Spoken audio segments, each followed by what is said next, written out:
So,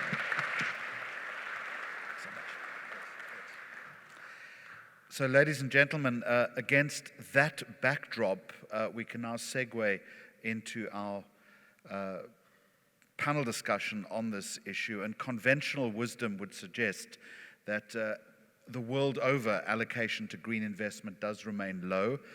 There are a couple of reasons for that. Lack of governmental policy support, lack of investment vehicles, often a lack of knowledge, and a lack of a track record and expertise. So now let's talk about opportunity in this respect, as I'm going to ask our moderator, Fulu Makwetla, Managing Director of Third Way, to join us. Fulu, if you'd like to join me on the stage, as we look at the global environmental and energy transition challenges and opportunities for pension fund investment.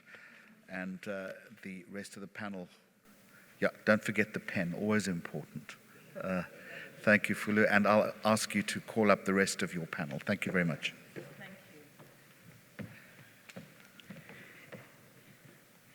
you. Thank you, Jeremy, and thank you to the chairperson of the GEPF board, Mr. Dondom Khojane, PEO Musamabesa. Our keynote address has articulated and has been a great precursor to this discussion that we're about to have, so thank you very much, Ndate Minele. I would also like to thank the partners of the World Bank, Teresa Kocher, who is the director of the World Bank Treasury Ramp program. Ladies and gentlemen, thank you for availing yourselves to this very important and last panel for the Thought Leadership Conference of the GEPF.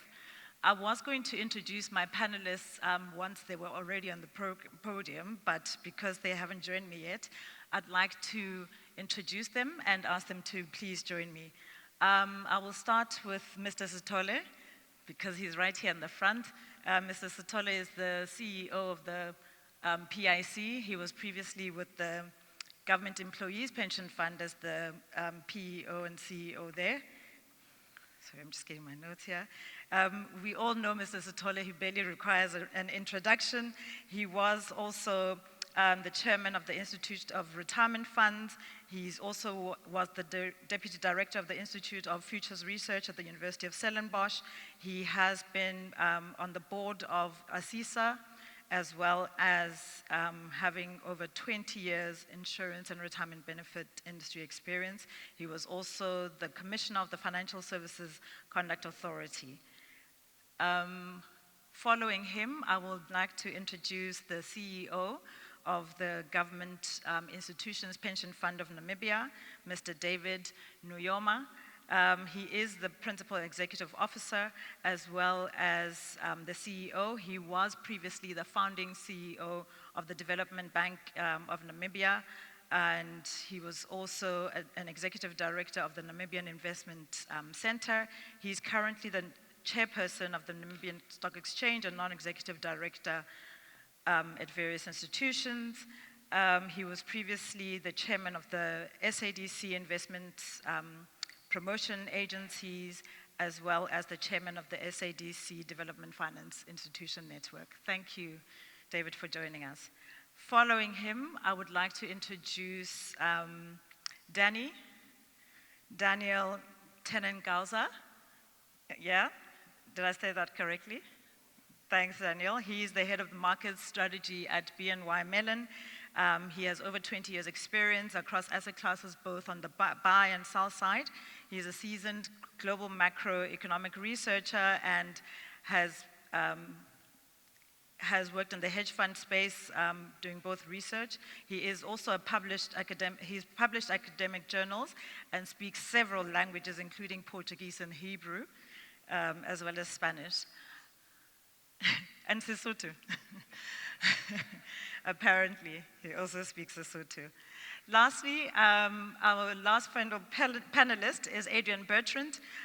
He is the co-founder of Six Capitals Advisory, and Adrian and I worked together previously at the Government Employees Pension Fund, prior to him going back to the UN PRI. And prior to that, he had, before joining GEPF, he had been at the UN PRI. So, ladies and gentlemen, thank you for joining us this morning. I'm not going to repeat the stats that have been given. I think our panel will engage you on how they're building portfolios to align to the Paris Agreement and also look at the sustainable goals, sustainability goals, as well as their transition to to the net zero carbon footprint. We know that the impact of climate change and losses to GDP growth per capita is estimated about 5 to 15%, whereas the benefits thereof are far wider than the costs. And so in terms of thematic investing, and I think the question that was brought up earlier regarding other investors, what we're seeing is that the trade wars that we've seen recently, as well as the tech wars in recent years, is expected to be the next chapter which precedes the US-China tensions, and this one is expected to be the climate wars. And so I think the specialist panelist, Danny, who will cover the macroeconomic overview and global overview, will probably touch on the global perspective, but we are aware of Europe being a leader in climate policy with 70% of ESG mutual funds and most advanced green regulation. 8 out of 10 of the largest global clean technologies are European. We know also that clean transition enablers are estimated at about 6 trillion market cap across batteries, EV, renewables, electric vehicles, renewables, and capital good and hydrogen, as well as ESG. So despite the synchronization of climate action goals, the carbon pricing initiatives, the transition is facing a test. This test is the first in the global crisis of the decarbonization era, which we believe may set us back, but I think comments from the other side is that it shouldn't take us back in terms of the commitments for the 2030 as well as the 2050 goals. With that, I'm going to invite Daniel to give us a macro overview and views of the global net zero transition.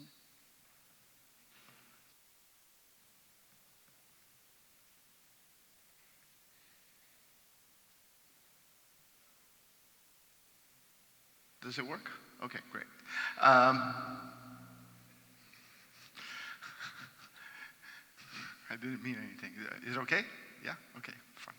So I was thinking how I should go over my prepared remarks for today, and the truth is that after yesterday, I felt like crying because every single presentation was so downbeat that I decided to try to do something a little bit more uplifting in my session today to try to get you a weekend feel. So the first piece of good news is that today is Friday, okay? So that already starts the whole presentation really, really well. And I will probably try to go over a more optimistic way of thinking about climate change. A more constructive way, because obviously this is a very destructive story when it comes to planet Earth, and we're trying to change it. So if you're trying to change, a more optimistic approach always works better, particularly when it comes to incentives. So if I go into the first slide, how do I do this, right? Yeah, next. Okay, great, it works. So if I go to the first slide, it's on the face of things, this slide probably gives you a very gloomy picture, because the breakdown of energy supply in the world hasn't really changed that much over the past, say, 60 years. What you're seeing here is essentially the breakdown of everything we use when it comes to power, okay, from cars to electricity and so on and so forth. And we break it down by the source, according to oil, nuclear energy, coal, hydro, gas, and renewables, right?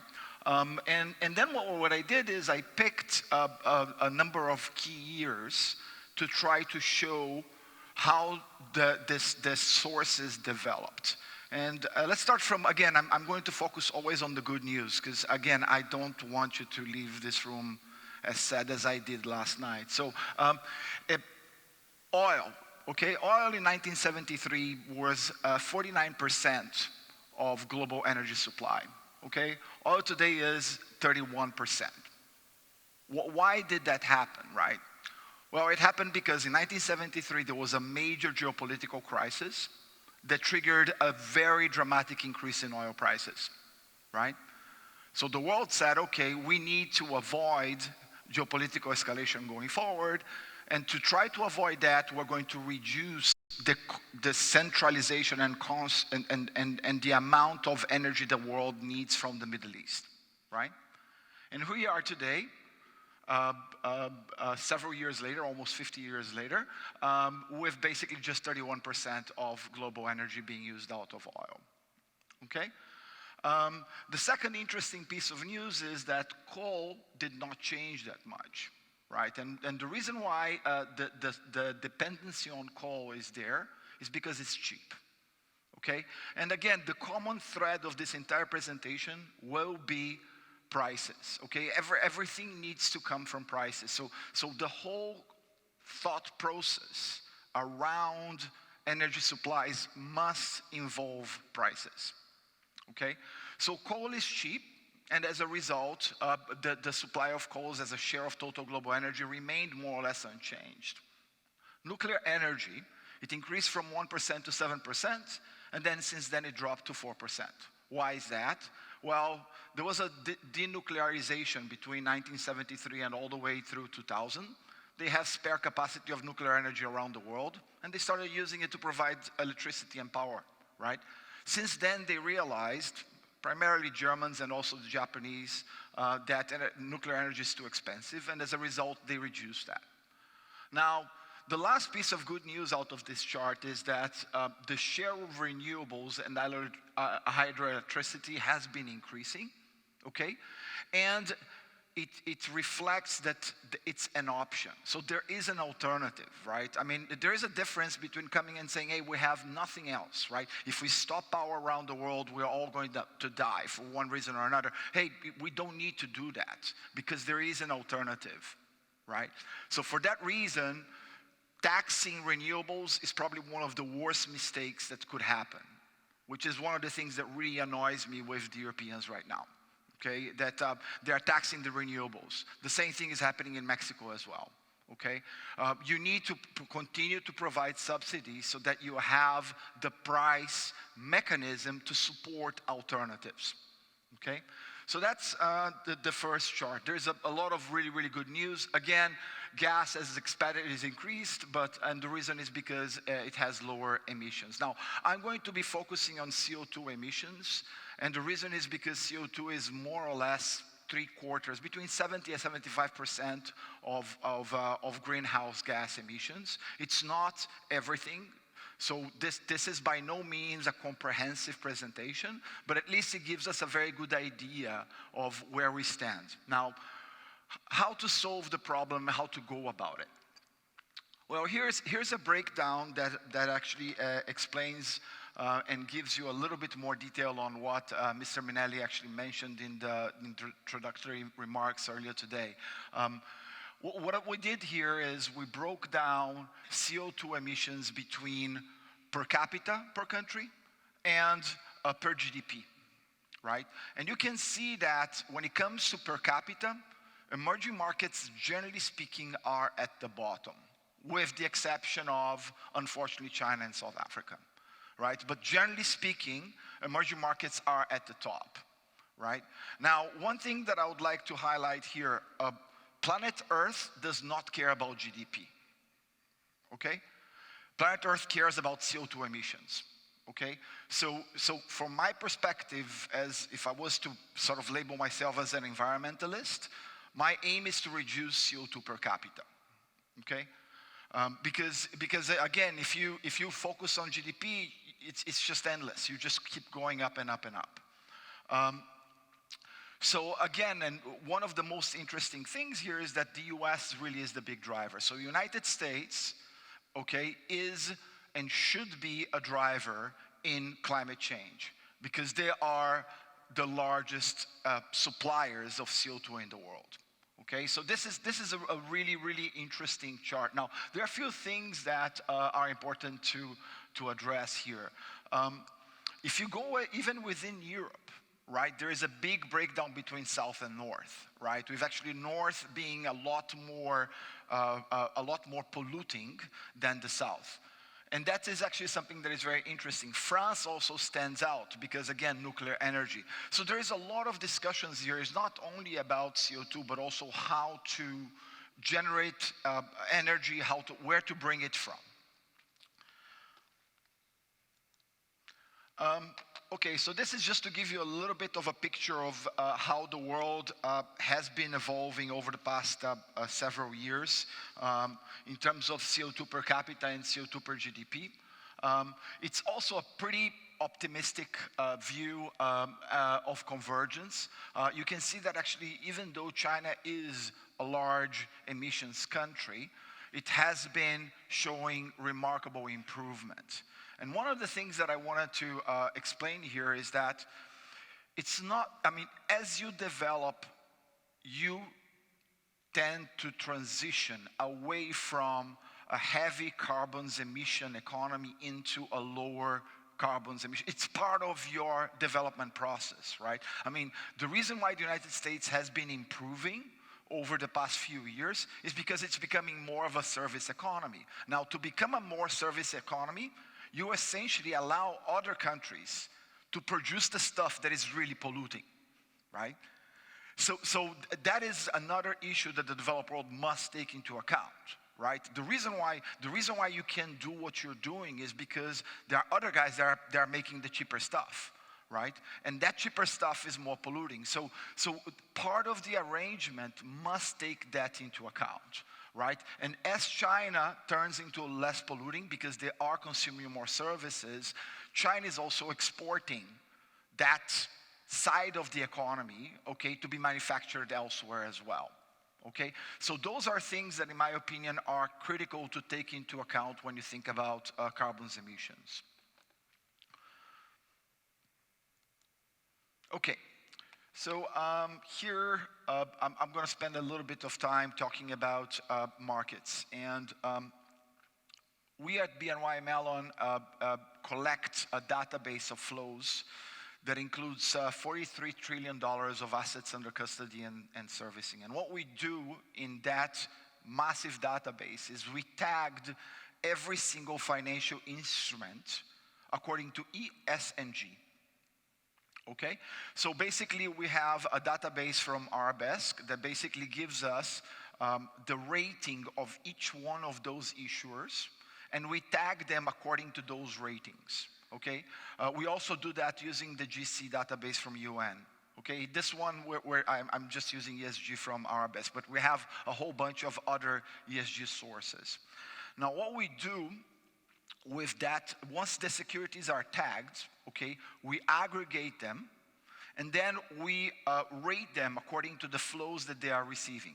So if a security is highly rated E, for instance, okay, and it's receiving lots and lots of flows, then we'll have a line that would reflect that for that specific security, right? Now, this is all equities, okay? So what we're focusing here is equities, and the equities slice of our database is smaller, okay? So again, out of the 43 trillion, the equity database is somewhere between only 16 to 18 trillion dollars. I think that's big enough. And what we do there, again, we go country by country, and we break down regions and we break down sectors. In this chart, what we did is we picked flows that are heading towards environmentally friendly companies across each region, okay? So you can see that actually the outflows from APAC, so this is EM APAC, which includes mainland China. It does not include Hong Kong, okay? And includes all the emerging markets within Asia, so that would be Indonesia, India, and so on and so forth, right? And you can see that there is a massive outflow from that region for funds that are, for investors that are seeking highly rated, environmentally friendly companies. Now, why is that? As a region, Asia is a large carbon emissions space in the world. So you can see that there are very large outflows from that group of companies, which is really interesting. The second part is that even within the developed world, which is the DM line, we're seeing outflows that are coming across from ESG investors focused, okay? The interesting piece of news, and again, as I said, I'm going to try to keep this as optimistic as possible, is that Latin America is receiving inflows, right? And again, there is a lot of positives in Latin America. Again, it's low carbon emissions. They have access to natural gas with very little geopolitical risk. And again, I'm a little bit biased. I mean, my funny accent comes from Brazil, so I'm Brazilian, and I'm very, very in tune with what's happening there. Brazil is actually a pretty green country, right? Just to give you an idea, 70% more or less of electricity in Brazil is hydroelectric, right? So despite all the talk about the Amazons, which much of it is true, and it comes for a reason, Brazil as a country tends to actually have a very, very environmentally friendly power usage. And that is being reflected in the data. Okay, so a very, very, very useful database. Now, the second part, and again, here's an interesting chart. So what I did is, okay, let's forget about regions for a second, okay? And let's break down between developed markets and emerging markets. And let's look into the focus on energy between those two spaces, DM and EM energy sector. So basically here are funds that are only focused on energy. Before, it's like everything that is environment by companies. Here, I'm actually focused only in the energy sector, okay? And here, the interesting thing, I wanted to highlight two dates, right? So there was a massive inflow into both emerging markets and the developed world around the lockdown. And why is that? Well, because we're driving less and we're using more electricity, right? And that was basically an environment where there was a lot of demand. Now, since then, it collapsed because geopolitical risks deteriorated.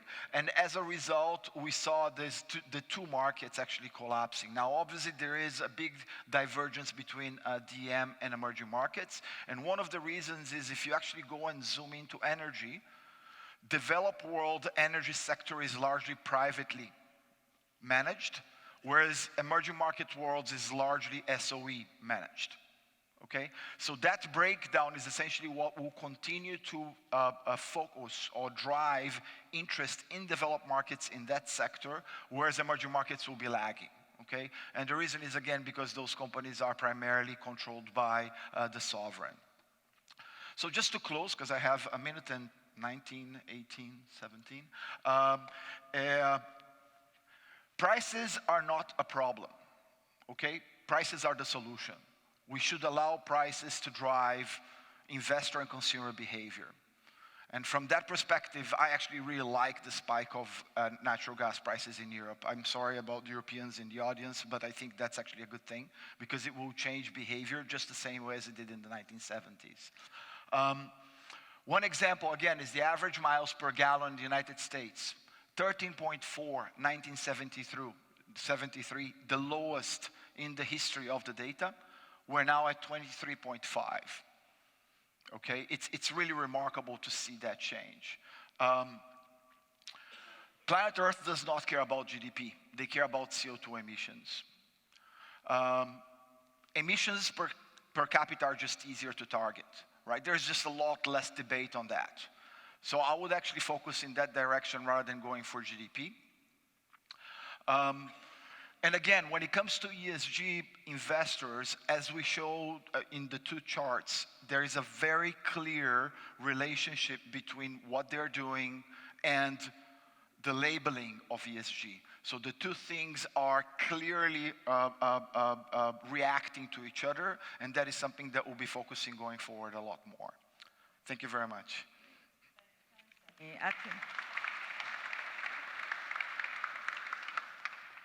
Thanks, Danny. I think your focus was mostly on the private on listed equities. I'd like to get your view on what your thoughts are on green bonds globally and private, let's call it private, the privately invested companies. So you spoke about that in Europe mostly. investments are done by private companies, which is fine if they're on the listed exchange.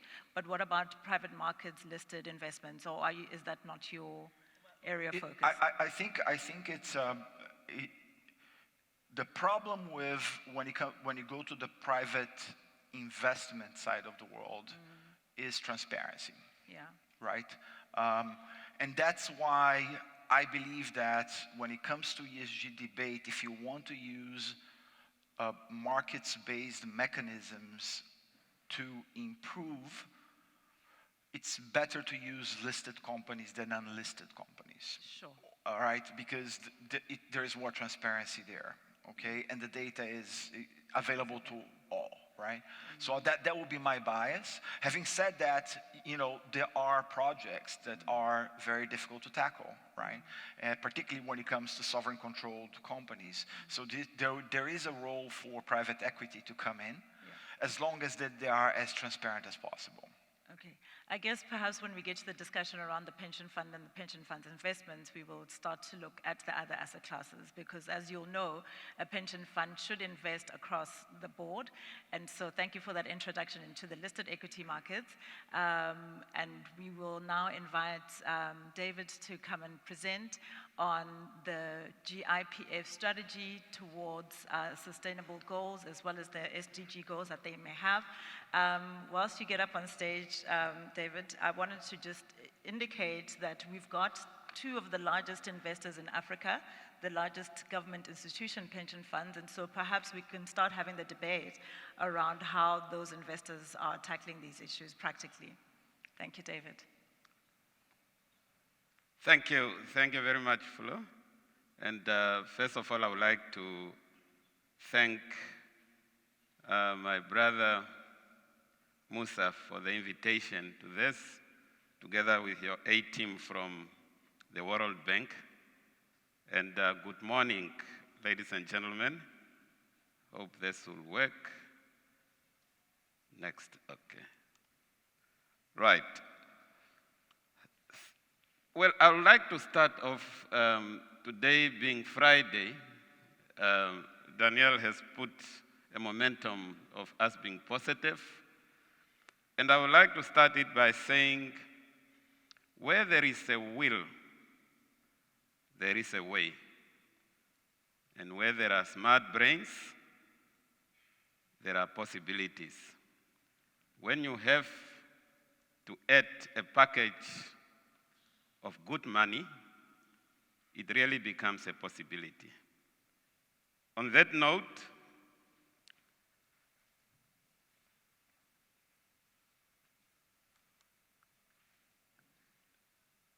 well, GEPF started with baby steps in 2012 when we signed the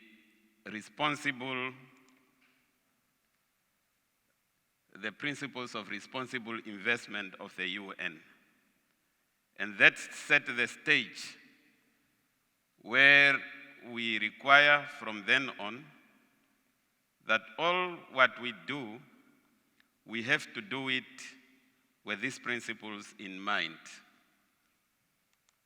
It led us to develop what we call the development investment policy, and to give us a policy framework. And this policy framework would have impact investment as a focus, where we look at positive social and environmental impact, of course, alongside the financial return.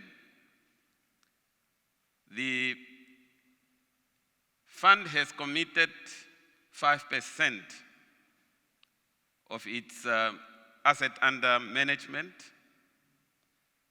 into this area so that we can walk the talk, but also with any other investments that we make.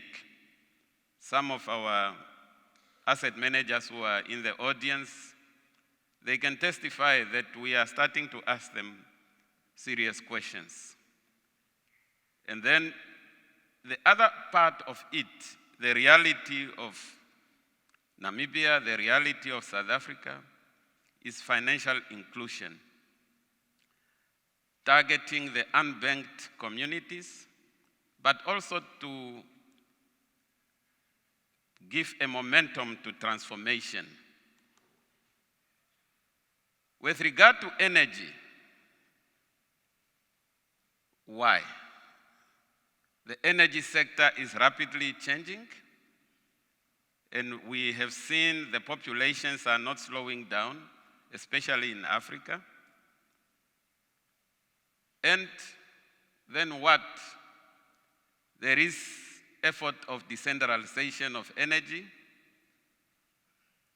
and consumers have become much more aware of what kind of energy they want. And there is an opportunity through the reduction in the cost of renewables, the technologies that are being introduced. We look at three important considerations.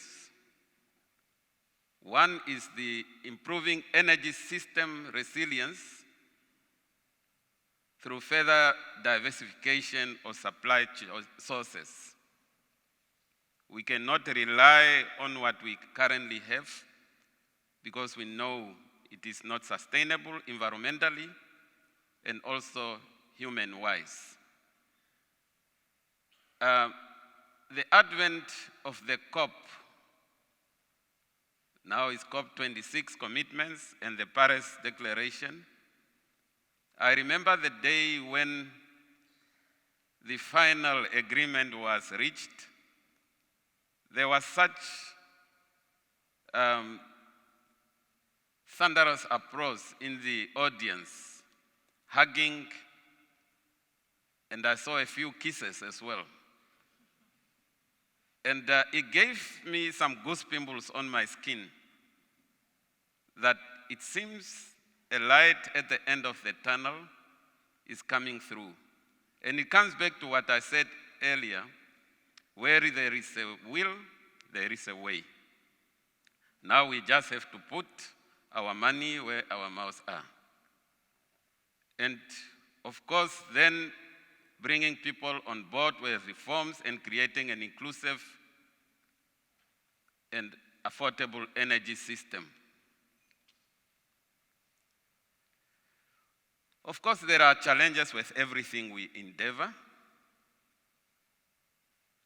There is the issue of data in every respect. These are new solutions that we are trying as a human. And with that, we need to have a generosity of sharing the information that we are gathering. And then, of course, we need to have the correct policy framework. I remember in Namibia, when through the Electricity Control Board brought about the independent power producers regime, immediately a change happened. And I'll show that a little bit later. From ourselves as a custodian of the biggest pool of funds, the fund consists of close to, it's about 66% of GDP of Namibia. And we are fairly aware of that responsibility and the change we can bring about. What are the opportunities? Well, we look at, Mr. Daniel Mameli mentioned the green hydrogen. The government in Namibia has really taken a serious look at green hydrogen, and there are serious movements as we speak in realizing green hydrogen to start taking place. And I would like to invite institutional investors, private investors, to be part of this journey. There are opportunities there. There is a strong will from our European partners in realizing green hydrogen. There will be power storage facilities. And then, of course, unlike Cape Town, that when I looked through my window today, I could not see through.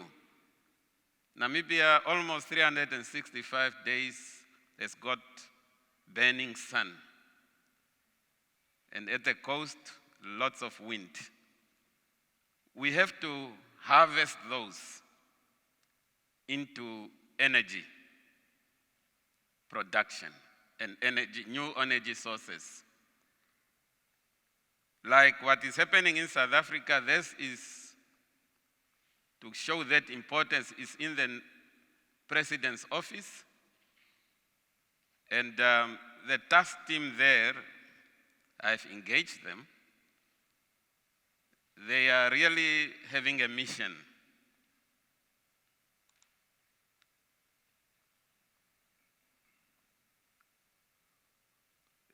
This is what our president said. We are taking these bold steps to enhance our energy security, decarbonize our country, assist our regional and global partners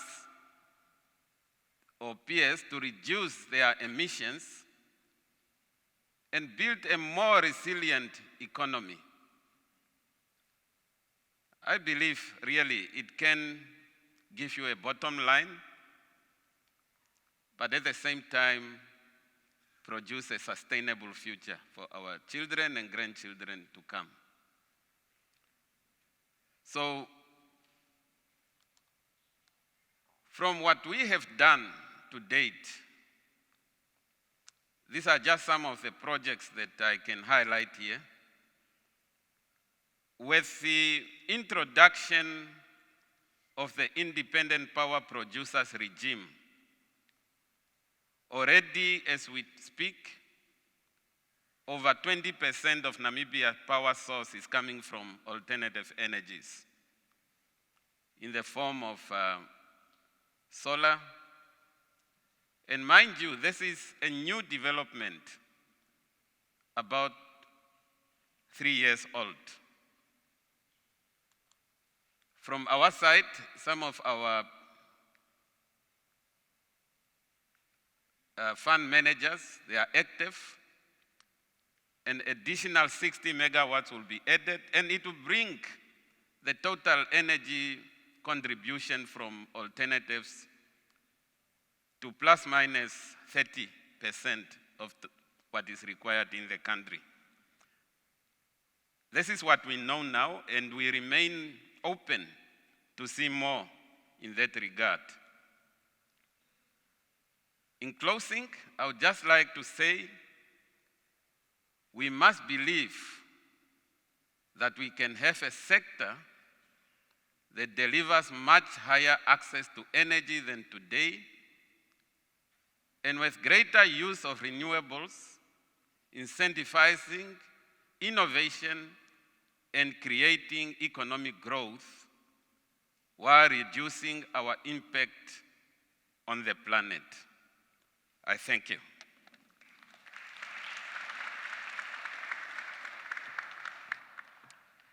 Thank you, Tate Nuyoma. That was a very encouraging introduction as to how the GEPF is approaching this. I think yesterday there were discussions around mandates and how to access this asset class, and also discussions around changes in regulation. So perhaps later on we can discuss other initiatives that you're taking in this area, as well as your overall asset allocation and using Regulation 29 of the Namibian investment guidelines, as to how you're approaching other asset classes to integrate to your renewable energy investments. Thank you very much for that. To introduce us, I guess, to the practical implications of the portfolio-wide investments, Adrian Bertrand implemented the ESG principles of the Government Employees Pension Fund during his time, as well as the developmental investment strategies. So Adrian will give us a practical example on how to marry the two, in ESG integration into both the developmental side as well as on the listed side of the portfolio. Thank you very much, Adrian. Thank you, Fulu, and good morning all. So I thought I'll start my presentation with a picture. And this is great commentary from an artist, I think he's Canadian. And this is a series of cartoons that have been published since the COVID pandemic. And of course, at the time of COVID, we were all very worried about the impacts of the pandemic, not only from a health perspective, but also in terms of our economy and markets. And some of our sectors are only now recovering. If you think about how busy this particular venue, the CTICC, is pre-COVID, and how quiet it's been of late.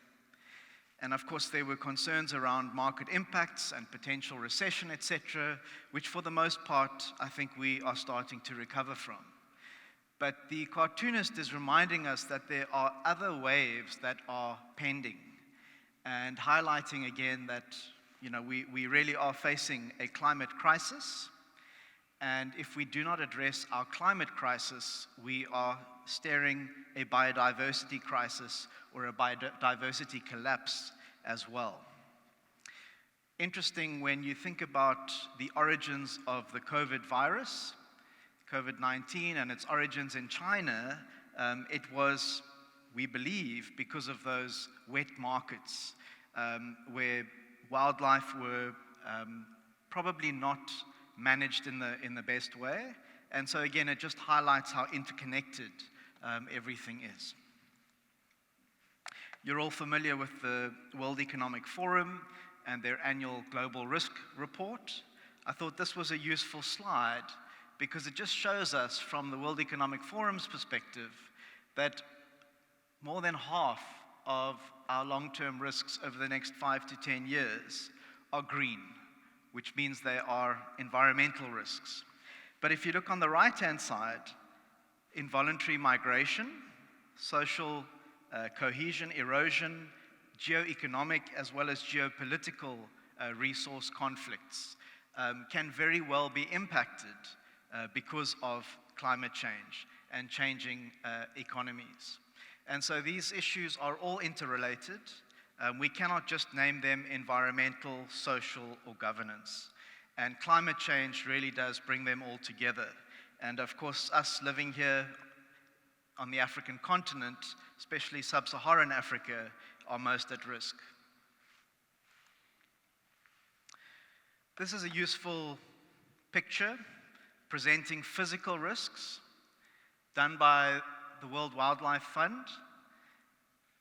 Again, if we are not able to limit our global temperature increase to not more than 1.5 degrees, at 2 degrees there are going to be significant negative impacts. At 1.5 degrees there are already significant negative impacts.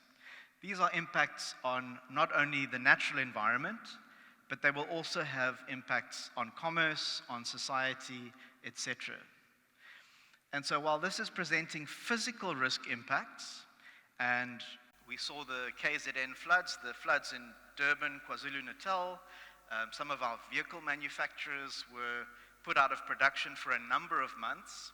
It's been one of the biggest short-term insurance liability claims that has been paid out by some of our short-term insurers. Fortunately, they were covered with reinsurance. But if you're an investor like the GEPF or the GIPF, you are writing those checks regardless, because as a universal owner, you have exposure to those risks. And so it really is important that irrespective of our role in the investment value chain, whether we are a company, whether we are a pension fund, a fund manager, as our colleague Daniel reminded us, the planet doesn't care about GDP. The planet also doesn't care about asset class. It cares about reducing GHG emissions. So whilst this image highlights physical risk, It is also highlighting transition risk. So physical risk are the physical impacts of climate change. Transition risk is the impact of the policy and regulatory changes that we can expect as markets, regulators, and governments start to increasingly regulate so that we can achieve this 1.5-degree climate change future. You would have seen the IPCC sixth assessment report, which has reminded us that we haven't taken sufficient action. And so it's going to necessitate that our regulators and governments start to enforce more harsher legal requirements, legal obligations, higher carbon taxes, and the longer we delay, the harder those impacts are going to be on our businesses and society. It's a bit like going on diet. The longer you leave it, the more you need to actually act on it. And so it's important to start early so that we don't have to play catch up too late in the game. And again, life is physically on the line. Not only life for our planet, but life for ourselves. So when you think about carbon emissions and you think about what we can all do in our respective areas in the investment value chain, there are a number of reporting frameworks, and you might be familiar with the Task Force on Climate-Related Financial Disclosures, or the CDP. And so right in the middle of this graphic, we're most familiar with reporting on our Scope 1 or direct emissions. So these are the emissions from our immediate operations. Of course, in South Africa, we're heavily dependent on Eskom, and of course, Eskom is heavily dependent on coal. And so we are all very dependent on fossil fuel in our South African economy. But what I really want to highlight for the investors in the room is that it's really on the far right of the graphic where we look at downstream activities and specifically Scope 3 indirect emissions which come through your investment portfolio. So let's use the GEPF as an example. You've been interacting with a number of the GEPF team, and again, a big thank you to GEPF for hosting this conference. But they're not a very big team. They're a small team. They have a very small operational footprint. So it's very easy for the GEPF to do a carbon footprint assessment. They can really contain their own organizational footprint. But if we take a second thought and we realize that the GEPF, as the single biggest investor on the African continent, their indirect emissions, Scope 3 emissions through their investment portfolio, is where the rubber really hits the road. And so that is why it is so important for retirement funds like the GEPF of South Africa, the GIPF of South Africa, their asset manager supporters like the PIC represented on the stage with Abel. It's so important that we all play our role and we really do understand the impacts of our investment portfolios. Not only to understand the impacts, but to understand the transition risk. This is about investment returns. This is about being able to pay those pension and benefit obligations that the GEPF and the GIP have and any other investment firm has or pension fund has. And so your concentrated risk is in that element of the portfolio. It's your investment portfolio and to what extent your investee companies are managing these risks and understanding the risk of climate change and how they are starting to prepare themselves for a 1.5-degree future and our net zero commitments. So that by 2050, all of our operations, all of our investments have a net zero impact. Again, just using an example from reporting on ESG or sustainability factors, we're all familiar with companies reporting on their environmental, social, governance impacts on the marketplace. But what climate risk has highlighted is that these impacts of climate also have an impact on the company. So again, the example of the transition risk that I provided. The environment is going to have an increasing impact on your profitability as a corporate entity. And so this is referred to as double materiality. So not only about your organizational footprint and impact on the environment, but at the same time, the impact of the environment on your organization. And so developments under the International Financial Reporting Standards, with the introduction of the International Sustainability Standards Board, is doing its bit to try and integrate financial reporting standards along with sustainability reporting standards that going forward will be one and the same IFRS standard. And my last slide is just to say, and to really, I think, reinforce what's been said earlier today, is that we need a just transition. And entities like the GEPF, the GEPF, are very well placed to play a leadership role in this just transition. If you think of the makeup of the boards of any pension fund in South Africa, and the representation by employees or workers on those boards, there's a real opportunity for them to give strategy, to give guidance, to address a lot of these demands, not by going to the streets, but by actually having constructive engagement at board level, making sure that the investment mandates that are allocated are appropriately addressing the just transition, have net zero commitments, making sure that there are climate change policies in place at fund level, and making sure that they are partnering with the right fund managers and other service provider partners to address these challenges. So with that, just a few provoking remarks, if I can call it that, and we look forward to good discussion and debate in this panel. Thank you so much.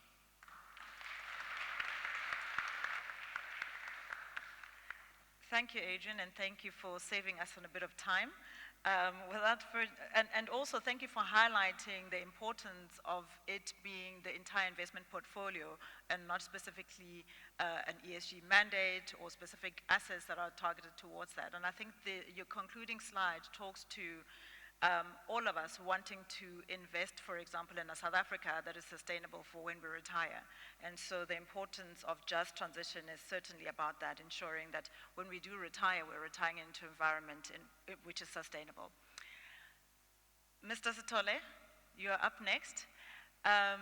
We look forward to hearing from you on how the PIC, on behalf of the GEPF and other investors, are implementing their sustainability goals and moving towards the just transition and net zero emissions target goals. Good morning. I've had an issue with my microphone, but I think it's working. That's a good thing.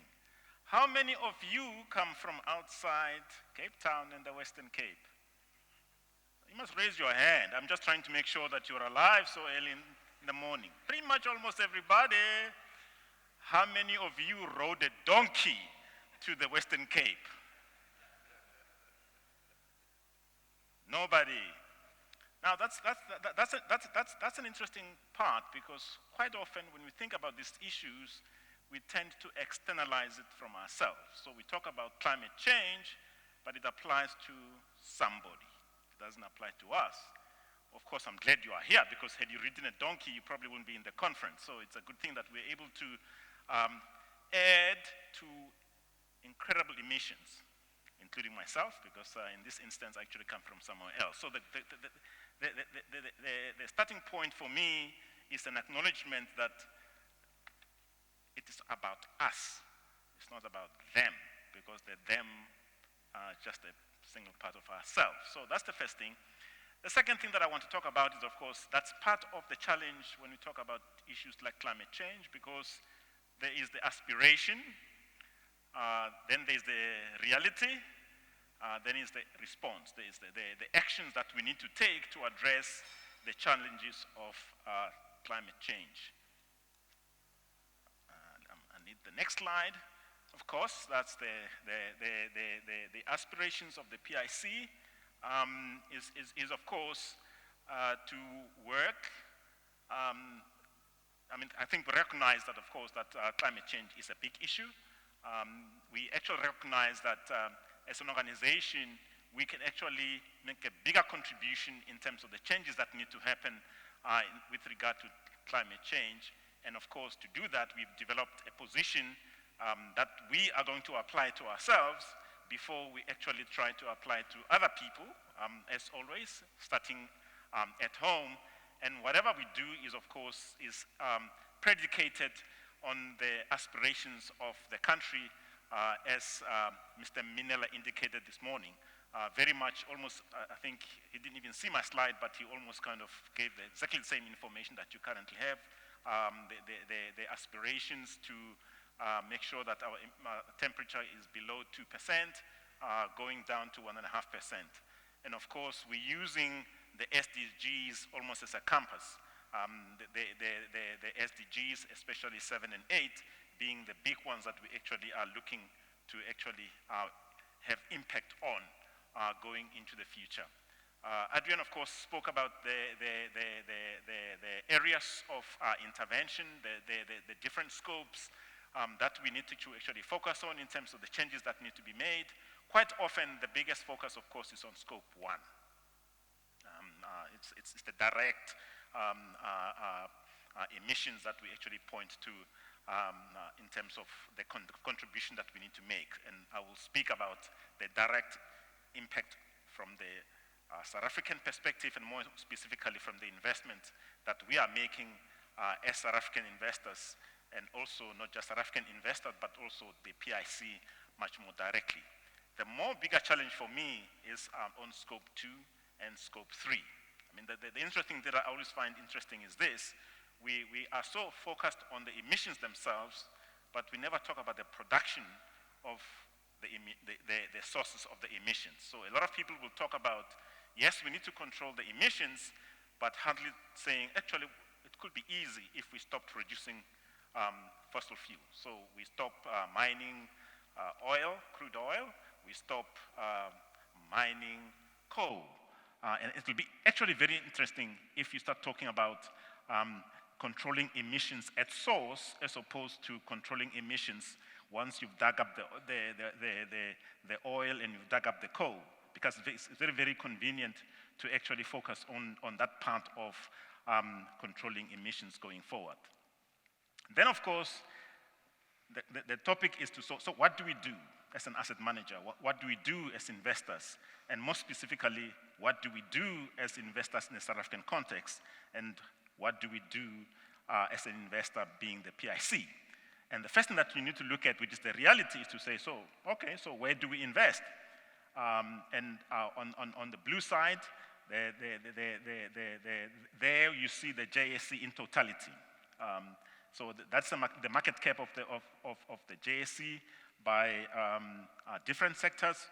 No, I need to go back and then to use a pointer.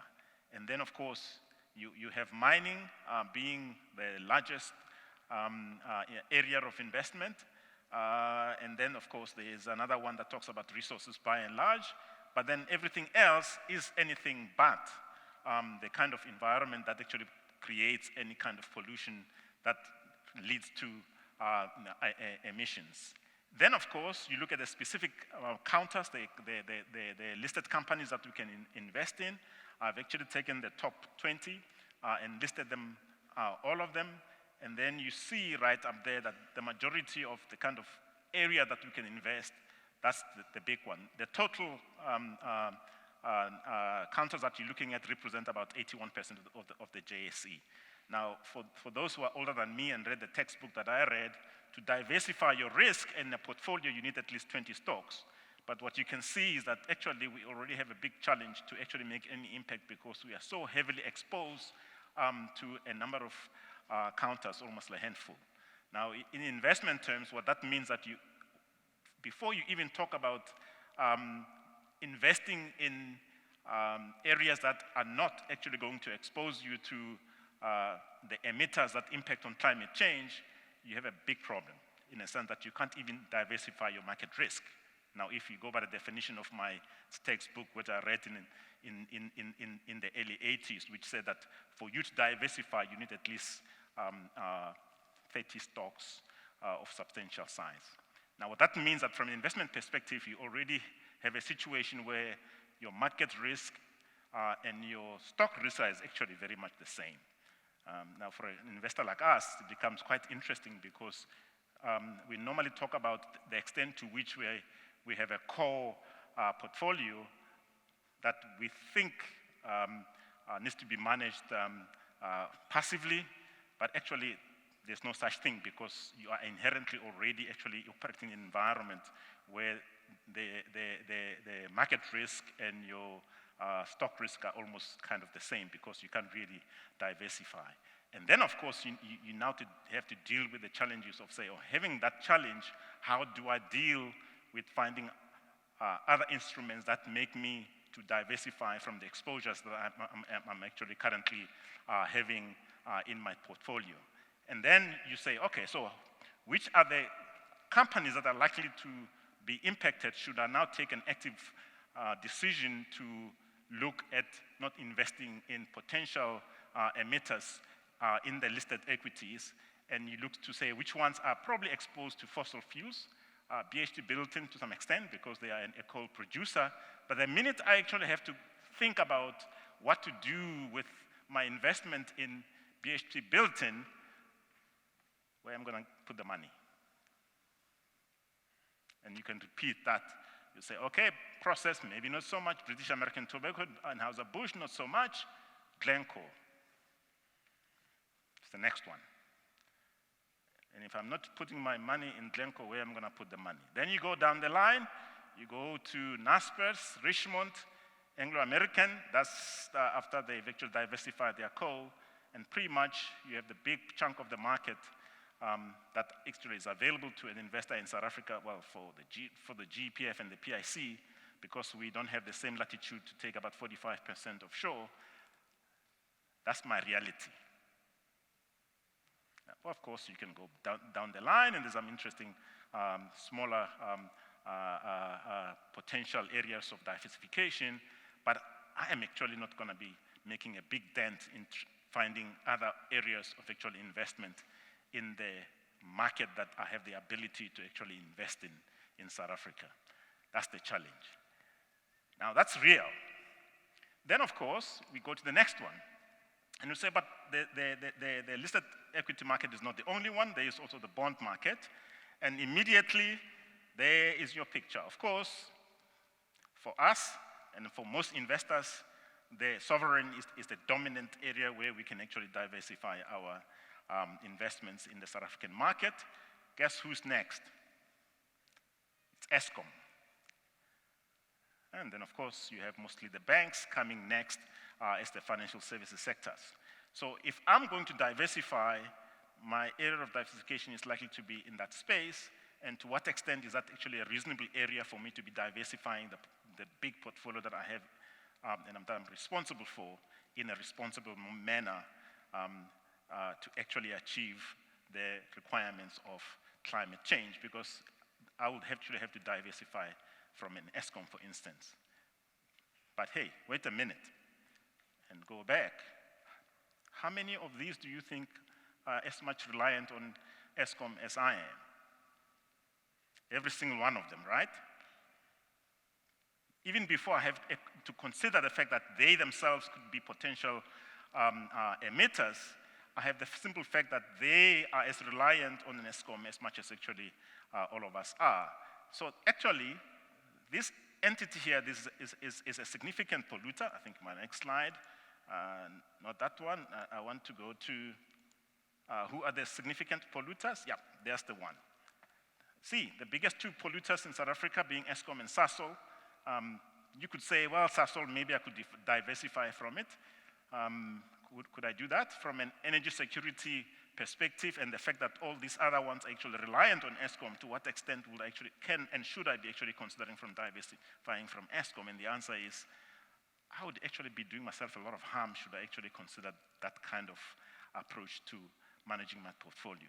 So for quite a while, I think we as a market will always have to actually consider very carefully how we respond to the challenge of climate change and the fact that our reliance on energy, yes, we do invest in clean energy as a country, of course, as an asset manager, and more specifically our client, the GEPF, has been quite forward-thinking in terms of diversifying from coal in the instance of Eskom and moving to other entities like clean energy, we are actually a biggest supplier, no, not supplier, actually an investor in. But unfortunately for us, or you can say it's fortunately, that is our heavy reliance in terms of where we actually get our energy, and the need for us to be quite careful about how we are constructing and making decisions about how we're going to invest in our economy, more specifically in the companies that actually are considered to be the largest polluters in South Africa. And of course, when you want to see the actual extent to which we are exposed, and now I'm coming down closer to us, this is our exposure. Our biggest exposure happens to be in oil and gas. Then you have mining being the biggest one, where we actually have actually a lot of the exposure. And I would probably assume that most South African investors have the same picture. It's just kind of blown to some extent in the case of the PIC and the GEPF. Okay, now going forward, so now the action. First, I think I started out with a question to all of us. So what is our contribution in actually dealing with emissions before we actually jump to institutions and portfolios to say, how do we do that? Because ultimately, as an investor, my interest in the behavior of the consumer, because the consumer drives ultimately the companies in which I'm going to invest. That becomes quite significant in how we think about managing emissions going forward. A lot of it, of course, is about normal change. If I were to say, how many of us miss a fax machine? And nobody misses a fax machine because the technology has changed to enable us to do what a fax machine used to do, but probably better. And if I speak to, I think it was Danielle spoke about price. It's so much cheaper for us to actually send documents without even having to send the documents, because we can actually send things electronically. None of us even actually notice the change unless I actually mention it to you that, well, there has been this change. The same can be said about changes in all kinds of technologies. Now, the good news is this, is that I think, to me, with price, with technology, in time, you will find that there will be a natural shift from one source of challenge to a better solution, dependent on what we are doing to actually find better technologies and cheaper technologies. And then in closing, because I think it was morbid a little bit yesterday, here's the good news. The good news is this. The human race, if and when it becomes extinct, it will have no idea of that reality. Thank you very much.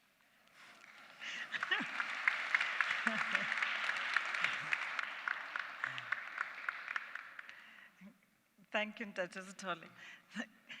That was an interesting closing remark there. I think as pension fund investors, and I know that there are many other several pension funds in the room who also aspire to have a diversified portfolio and also move towards just transition as well as a net zero target. Now, in order to do so, I believe that you've covered the listed markets and the listed sector of your portfolio. In this address yesterday, the Minister of Finance indicated the potential partnership with retirement funds or the public sector in order to realize the infrastructure goal. I believe you've covered the listed, and I believe that there may be some, either let us know if you have any mandate changes that you've had in order to fulfill that goal towards net transition. So is there any changes or additional investments that you would be making on behalf of the GEPF towards infrastructure?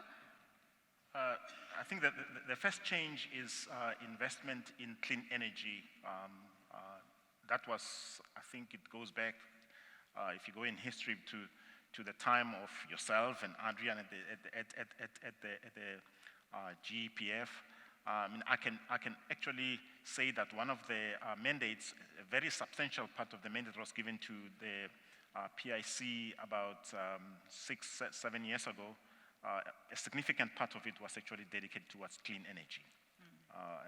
Now that it's no longer there, I can even, the PEO is not here, so I might get into trouble for saying this, but 23 billion had been allocated to clean energy.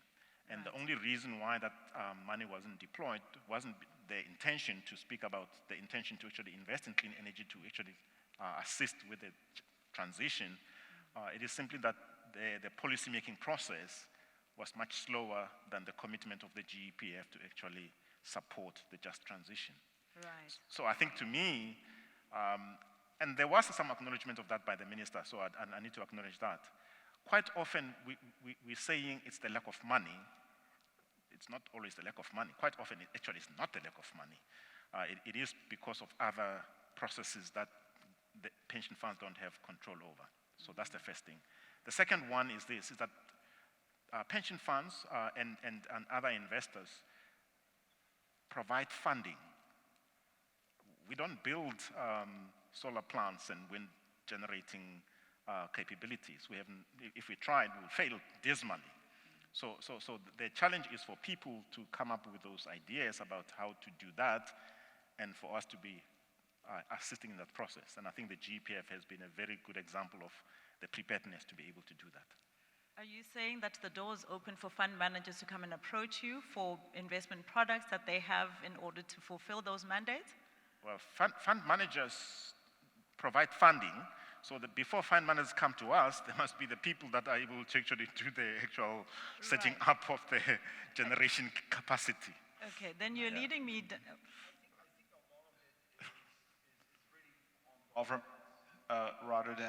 Rather than the funds, right? I mean, again, providing the right incentives to drive the process so that the financiers can come in and allocate, right? And again, so for instance, again, the most extraordinary example is taxing renewables right now, right? I mean, that is like, I think, the closest I can think about environmental crime that I can think about, right? I mean, it's like, this is the moment where essentially you can use the process to stimulate the alternatives, right? And this is when you can come in, because there we go. There is earnings, there is a case, and then the investment comes in and it works, right? So trying to constrain profitability of renewable energy companies right now is a crime towards the environmental change that we're trying to trigger here. Perhaps I can just add, on the basis of our own experience, before the Electricity Control Board came into play and came up with a regulation to liberalize the energy sources, we had, like here you have Eskom as almost a monopoly. Namibia we had NamPower. And obviously these utilities with their massive resources can also serve as advocacy against any new innovations in respect of alternatives. But immediately when this was done to liberalize, it became possible for us to immediately invest. The other issue that I've noticed is technology. We noticed clearly that those that started early, the technology was not as advanced as it is today from a cost perspective, but also from efficiency and technical capability side of things. But as we get more into this, it becomes almost now a focal area of good brains going into this sector, with a consequence of us getting really relatively good results. The last issue is off-takers. You produce energy in order to supply, but if your off-taker is not assured, it becomes a challenge. Perhaps in Namibia, why it was fast enough, NamPower as the owner of the grid is a Class A company from a financial health perspective. So the promoters in the sector were fairly willing to do business with the off-taker because it's a credible off-taker from a financial standing perspective. So these combinations quite matter. You have to be realistic about it. Yeah. I mean, I must say, though, that the successful implementation of the Renewable Energy Independent Power Producing Program has been successful. It has, I think it's brought in over 200 billion worth of investments into the sector. We do have an energy crisis. There is money, there is potential solutions. How are we working together to ensure that the partnership works towards that just transition? So, Mr. Stoll, you spoke about product. We also speak about the jobs of the people that are, in those sectors. You'll know from the Renewable Energy Program that if you have power plants in the Northern Cape, which is probably one of the poorest of communities, we've created some jobs. It may be temporary, and certainly that there is economic activity that is induced by those private market investments. So I was trying to allude to you talking about some of the private market investments that you may have and how that drives investment into the real economy, creating jobs and making sure that that just transition relates to a retiree or a member of a pension fund retiring in a sustainable South Africa. No, that's correct. So the PIC is a significant investor in renewable energy, both mostly solar and a bit of wind, because I think that's the kind of distribution in South Africa at this point in time. I think wind hopefully will also start picking up in terms of contributing to the grid. But currently it's mostly solar, and we heavily invested it mostly in the Northern Cape as well. And I think that the point is that yes, it does create jobs, and it does create jobs in communities that otherwise would actually not have access to jobs. But it's also important to appreciate the impact that the transition would have on existing jobs. So if you think about the jobs first at Eskom, Eskom employs, I would say, close to about 50,000 people, and then you take it down to the mining industry that supplies the coal to Eskom. That's actually located in the Mpumalanga area. So in the same way that the Northern Cape will benefit from renewable, and it's benefiting from the renewables, the transition is likely to affect, for instance, the Mpumalanga province quite significantly. I think Mr. Minele alluded to that this morning, so they need to focus on that. But I think that the point that you're making is very, very correct, that we have seen renewables creating jobs in environments and areas where there were almost no job opportunities. I think it talks to the long-term goals and the targets being looking at 2030 and 2050 and so forth. And I think if we look at the integrated resource plan, it talks to the energy mix slowly moving away. And I think for the longest time, we're still going to have our base load as coal. And over time, that's going to transition. And so I think we need to think about the way that the jobs are going to transition as well as we transition to that.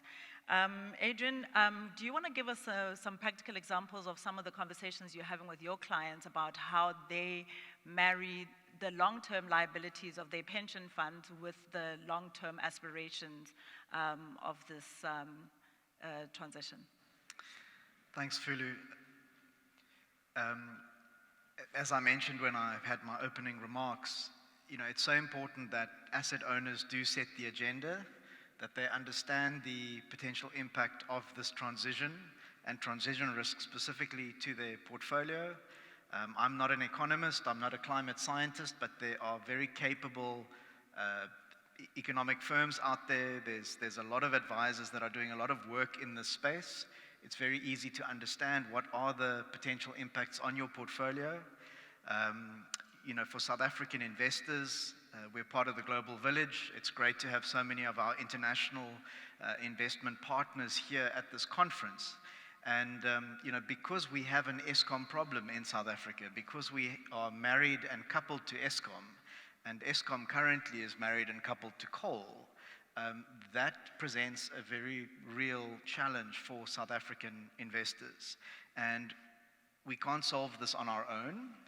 We need to work with our domestic peers, other pension funds partnering, working together, working with our international investor partners as well.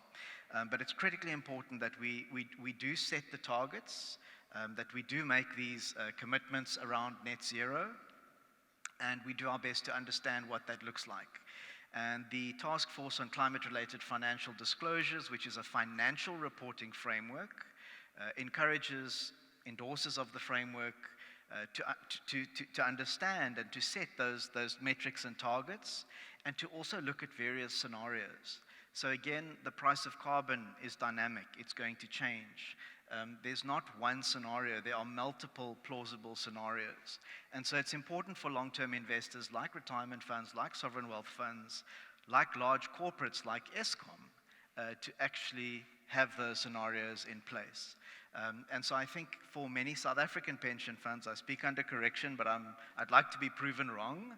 I think for most retirement fund boards of trustees, they are still in the early stages of getting to grips with climate risk specifically, not necessarily having a policy or specific targets in mind. The train has left the station. International markets are very progressive on this. And so South Africa and Africa, other emerging markets, we don't want to be left behind. As we heard yesterday and earlier today, there are opportunities for international capital coming in to support, great opportunity to partner together. And that is how we are trying to advise our clients to put the basic principles, frameworks, policies in place, learn from one another, and make sure that you're getting the right advice. Great, thank you.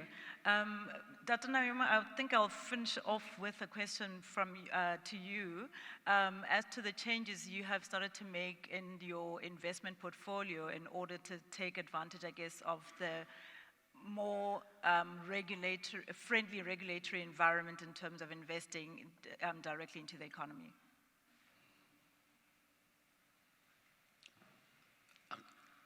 I couldn't get the question. Okay, I'll phrase it differently. If you could just let us know what the GEPF has been doing in terms of expanding its mandate to invest. You indicated the investments in renewables and just more investments directly into the economy to assist with the balance of the targeting, matching your inflation targets, investing in the real economy and investing in food security, as well as the expansion of your local mandate to invest in portfolios that are uncorrelated to your public markets investments. Yeah, no, the investment policy tailored in a manner that it, of course, gives us returns. We are able to meet our liabilities at all times, but obviously we have to operate within a context and target those sectors that are of relevance to us through especially the alternative investment arena. Food security is one of those, and we are actively in there. I could have brought some evidence to show, but it's good business. If you produce food, of course, doing it with all the prudence that is required, the mileage you get out of it from a return perspective as well as social impact is quite good. But then there are others, like healthcare. We are also actively involved in the healthcare sector, having some of the best hospitals in the country, in areas that in regions that were in the periphery previously. And it seems it works well for us. And all these things boil down to good management. And we continue to look for other opportunities wherever we find them. As was highlighted earlier, it's not so much the shortage of money. It is where do you deploy your resources. And then we have a requirement, a domestic asset requirement of 45% of assets under management that need to be deployed locally. And it makes us think hard as to where do you deploy such in a manner that is still profitable for the fund and for the members, in a manner that we are able to meet their obligations. Thank you. I think you've highlighted the high impact of those sustainable investments and investments directly into the economy. I was asked to save us on time, so I don't know if I'd be allowed to ask the audience one question before we close. Jeremy? I think there's one question over there. Shane, if I can ask you to walk towards the mic, introduce yourself as well as pose your question. Sure, good morning. Fuli, thank you for hosting this panel. It's been amazing. My question is this. It's a philosophical question for the panel. Africa, measured by GDP, is very poor, but it's amazingly resource rich. There have been a number of new resource discoveries, made on the African continent. I mean, there's an oil discovery off the west coast that could perhaps be as big as the North Sea. Now, if they develop this discovery, it could cause some environmental harm, but also allow enormous social upliftment. So we know that the problems of Africa are poverty, malnutrition, lack of education, and so on. These problems can to some degree be alleviated by the development of these big resource projects, but there is a cost. And so my question is, in a just transition, how do we balance Africa's social needs, which are deep, with perhaps some of the environmental costs that come with that? Thank you. Any takers? Okay, I'll give it a shot. And I think this, for me, this is our conundrum as a continent, as a country, and as countries in Africa. Because, the reality is that it'll be easy to simply say we need to move away, and we need to move away immediately. But the reality is that we can't. And we should actually simply accept that for the next 10, 20, 30 years, we're going to have to live with the reality of an ESCOM. We need to live with the reality that Nigeria will be dependent on crude oil, and so will Angola, and so will be Gabon, and now the eastern part of the country and the northern part that are actually starting to actually benefit, hopefully will benefit from actually these not so clean and dirty and emitting industries. And we need to give ourselves a time frame, because if we take a decision, we will not be investing in an ESCOM and we will not fund it. Well, we're actually shooting ourselves in the foot. If we say we will not take advantage of these new discoveries, we're shooting ourselves in the foot, as far as I'm concerned. Just a few years back, I was the head of investment promotion in our country. I was tasked, go and get a cement plant for Namibia. We didn't have one. And then cement was associated with high pollution. I went out to the world. I visited one country, I won't mention it. So I was taken to a cement plant right in the city center. The cement plant, you would not see it. There was no emission, and it was clean production. The way I look at this thing, frankly, is that with so much ingenuity in humans, as we deal with these, what have become obnoxious industries, can we not apply our mind, our best minds to this, and minimize these emissions? Of course, while looking for permanent solutions. We cannot do business in the old way that we used to produce cement with a lot of smoke, a lot of dust, etc. But it can be done. So that's the way I would look at it as we go on. It's a transition, and that's the heading of what we are discussing here, is transitioning to a new world. But we have to do it responsibly so that we do not jeopardize the life going on. Thank you. Great, thank you, Tata Noyoma. I think you've highlighted the fact that it is indeed a journey. It is a transition. We're talking about 2030 goals and 2050 goals. In the meantime, we have very young members of pension funds who wish to retire in the long term, and so I think the liabilities are certainly aligned to the potential assets that are available out there. And with that, I'd like to thank you very much for sharing your thoughts on this very important topic. Thank you very much.